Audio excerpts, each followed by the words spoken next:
Всем привет, с вами Евгеньевич, вы на канале Red Army Airsoft, и это свежий выпуск новостей из мира страйкбола. В комментариях к каждому видео вы говорите, что я очень и очень много моргаю. Это связано с тем, что яркий студийный свет просто сушит мне глаза, но кажется, я нашел способ, как это исправить. Итак, на прошлой неделе прошло достаточно много мероприятий, поэтому новостей опять очень много. Присаживайтесь поудобней, наливайте чаек и поехали!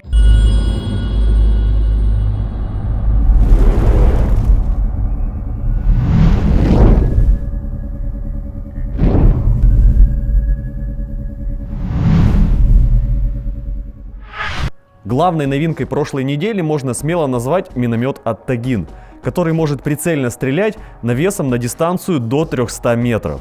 Рабочий прототип этого миномета был показан на выставке StrikeCon 2020, и как многие уже заметили, это немного уменьшенная в габаритах реплика американского миномета М224А1. Рабочее название Dominus, владыка на латыни. Миномет стреляет 45-миллиметровыми страйкбольными минами из вспененного полимера с пластиковыми перьями-стабилизаторами. Вес мины не сильно больше стандартного выстрела ТАК. Будет два выстрела. Первый выстрел тактильный инициируется от попадания плюс треть секунды. Сделано это для того, чтобы, если вы попали за 300 метров, за 250 метров в игрока противника случайно или в своего, если вы плохо стреляете, мина отскочила на расстоянии примерно в метр, там синициировалась и не нанесла никакого реального ущерба игрокам. Также это нужно для того, чтобы при падении мина отскакивала наверх и на высоте примерно метр-полтора взрывалась и не закидывала осколки из-под маски или из-под очков снизу. Вторая мина будет дымовая. Пока что еще ни один аппарат в страйкболе не закидывает мину на 300 метров и не ставит там дым. Для российского рынка будет выпускаться версия миномета с выстрелами на вышибном заряде. Для внешнего рынка будет выпускаться ВВД-версия. Миномет может использоваться как с лафетом, так и без лафета. Без лафета для стрельбы достаточно 2 человека – наводчик и заряжающий. Если закрепить миномет на лафет, то можно прицельно стрелять на крайней дистанции, не имея визуального контакта с целью. Но для стрельбы потребуется уже 3 человека, плюс корректировщик на переднем фланге. Обещанный ценник около 40 тысяч рублей за сам миномет и еще около 40 тысяч рублей за лафет. Цена выстрела, как у гранаты с активной скобой. По словам Tagin, новый миномет изменит игру на больших играх и откроет новые вакансии в страйкболе. Очевидно, что это продукт не для одиночек, а для целой команды, и для его эффективного использования придется учиться новым знаниям. Это значит, что прежде чем использовать это изделие, вам придется очень хорошо научиться им пользоваться. То есть это новые знания. Вам нужно будет понять, что такое азимут, что такое угол возвышения, как рассчитать через наводчика квадрат, куда вы должны попасть. С ним будет идти полевая книжка, инструкция, по которой вы будете учиться. Соответственно, корректировочный круг. Позже мы планируем сделать аппликацию для телефонов. StrikeArt тоже не отстают по новинкам. Пусть их новинки не такие технологичные, как у Tagin, но зато они более народные и нацелены на бюджетный сегмент. Первый подствольный выстрел – это толкач. Для его запуска не нужны никакие переходники, никакие гильзы, никакие модули. Выстрел подходит для любых гранатометов натовских, у которых есть зацеп для закраины. Вставляете выстрел, выстреливаете любым стоковым гранатометом, гильзы выбрасываете. В розницу выстрел будет стоить примерно 200 рублей. Как и планировалось, на StrikeCon были раскрыты подробности про новые выстрелы Чекист, анонс которых был в прошлом выпуске новостей. Напомню, что это новые выстрелы на вышибном заряде, которые летят на 80 метров и стоят от 110 рублей за штуку. Система простая. Вы заряжаете ударник перед тем, как зарядить выстрел, заряжаете выстрел и нажимаете на спуск. Здесь механический ударник, который инициирует вышибной состав, и граната вылетает. Гранаты будут с 3 наполнителями – горох, шары и дым. Цена на горох 110 рублей, на шары 120, на дым 160. Хорошей новостью стало то, что выстрелы чекист с двойной инициацией. То есть для их запуска можно использовать как оригинальные механические пусковые устройства с ударником от StrikeArt, так и гильзы с электроподжигом. Например, гильзы от басмача. Правда, при использовании гильз от басмача придется наматывать на выстрел примерно 3 слоя скотча. Диаметр у выстрелов басмач чуточку меньше, чем у чекист. Механические гильзы Cortez от StrikeArt будут стоить 1500 рублей. Малыш 2.0 Cortez для стрельбы выстрелами чекист 4000 рублей. Кроме того, StrikeArt выпустили свою версию страйкбольной гранаты с активной скобой М67. Она будет выпускаться с горохом или шарами, а также в эквиваленте 4 или 6 Корсара. Розничная стоимость не дороже 200 рублей. Игроки давно просили StrikeArt сделать свою версию ручного гранатомета Penal, и StrikeArt наконец ее сделали. Мы выпустили на рынок свой вариант ручного гранатомета Penal. То есть вы его просто берете в руку, дергаете за нитку инициирующую, и вылетает гранат на 60 метров, взрывается. И давно просили нас игроки, мы сделали дымовую мину, минометную 40-миллиметровую. Весы там примерно 150-180 грамм, дымит очень достаточно долго и летит далеко.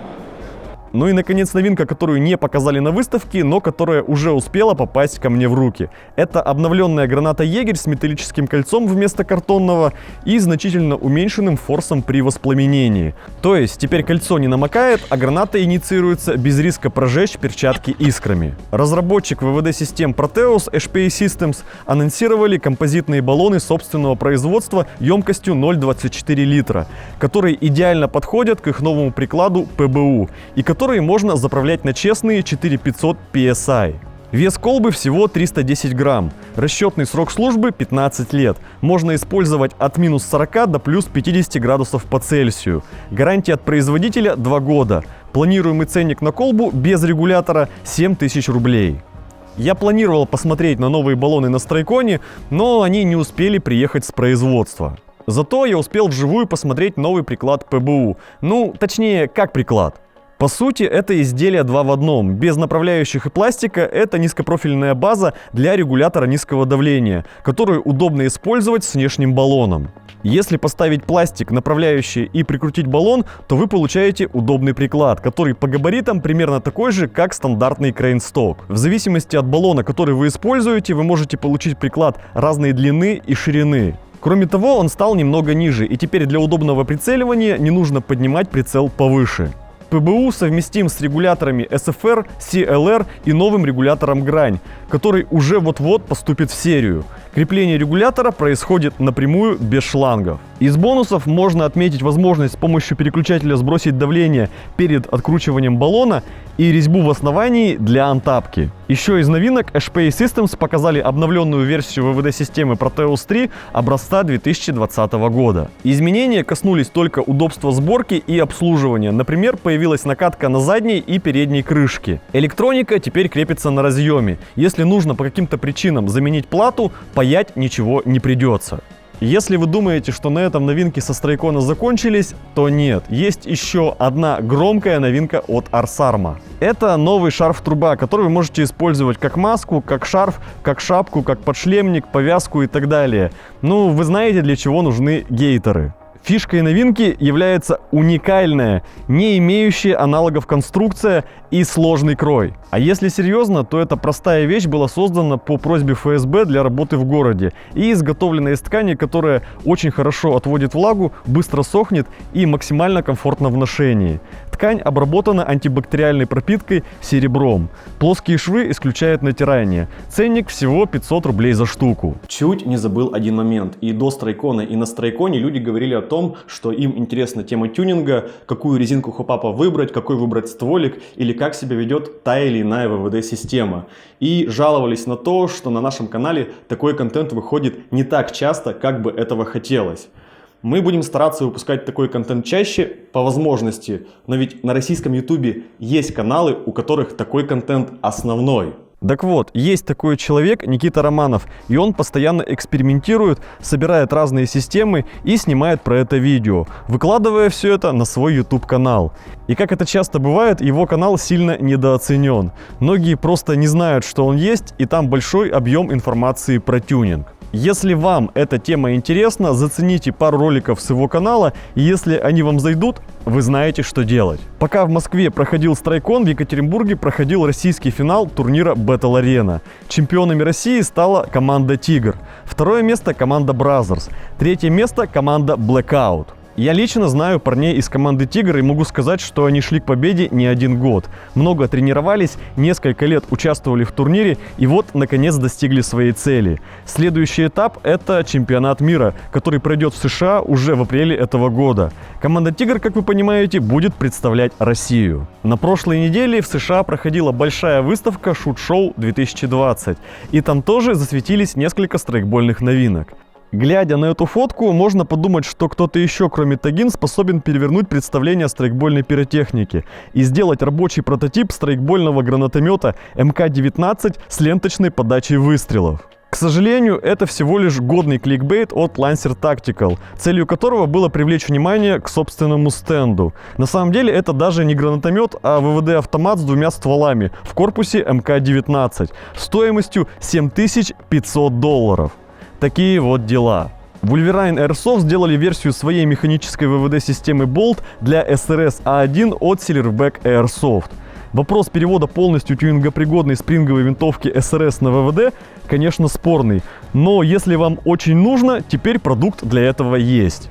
G&G сделали страйкбольную версию штурмовой винтовки Howa Type 64 с пультом дистанционного управления. Да, вы не ослышались, это винтовка с пультом. Лично я сразу подумал о том, что теперь можно будет стрелять с пульта. Но нет, пульт нужен только для удобной настройки режимов огня, чувствительности спуска и, похоже, даже скорострельности. Ценник на новинку и когда она выйдет в продажу, пока не называют. Еще G&G сделали свою версию компактной трассерной насадки. Она называется UVT-106. Скорее всего, характеристики аналогичны Lighter S от Ace-Tech. Управление немного отличается. Airsoft Store стал первым и пока единственным магазином, получившим статус официального агента и дилера продукции СХС на территории Российской Федерации. Соглашение было подписано в Гонконге в декабре 2019 года сроком на 1 год. По этому случаю в Airsoft Store 2 недели действует специальное акционное предложение. Минус 10% на все запчасти СХС по промокоду купона SHS10. Кстати, в этом году СХС впервые вошли в 5 лучших производителей запчастей в международном голосовании Airsoft Player Choice Awards. Напоминаю, что финальный этап голосования завершится уже 3 февраля, и вы все еще можете успеть отдать свой голос за того или иного номинанта.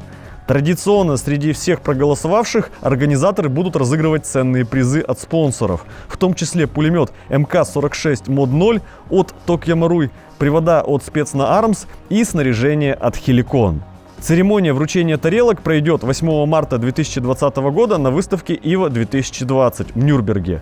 Мы традиционно туда полетим и постараемся запустить прямую трансляцию. Если вы не летите на Иву и задумались, как под благовидным предлогом исчезнуть на 8 марта из города, то у орггруппы Stratec есть отличный вариант. С 6 по 8 марта 2020 года они организуют страйкбольные приключения на территории Российского университета спецназа под Гудермесом Чеченской Республики.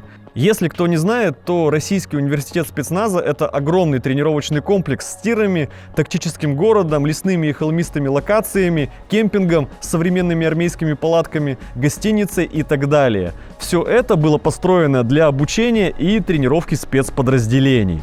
Для участников проекта орггруппа Stratec планирует организовать страйкбольные маневры на всех локациях по нескольким сценариям. Например, ночной рейд, атака на колонну бронетехники, городской бой, действия малых групп на различной местности и так далее. Перемещение между локациями будет происходить на новейших бронемашинах. Остальные подробности проекта по ссылке в описании. Некоторые из вас наверняка хотят задать вопрос, как прошел Страйкон. Если честно, мне очень сложно объективно ответить на этот вопрос. Уже 2-й год подряд для меня Страйкон — это люди и общение. Чтобы вы понимали, Из новинок я смог посмотреть только те, про которые знал заранее и которые целенаправленно шел смотреть. Все остальное время я общался с людьми. Понимая, что примерно так все и будет, я заранее попросил Дамирыча с канала Шейх Airsoft погулять по выставке и отснять для вас материал. Давайте вместе смотреть, что получилось.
If I take you down, would you really hold me down and be your best friend?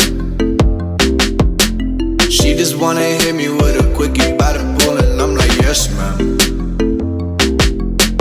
Well, you got me fiending for your body, you might turn me to a yes man. Oh yeah.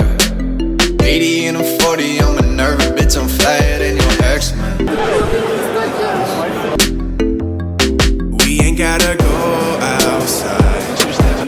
Wake up by my side. Don't care what your friends think. Oh, you just my type. Oh yeah, she know the deal like an old script. And you ain't the first to really sell that shit. Champagne with the roof gone. Bump this jam back in Tucson. Think I got to get a move on. Never had much to lose, but you could do better with me in the middle of the road. Roll at the back of the Jeep. So baby, let's not talk about it. But I gotta know.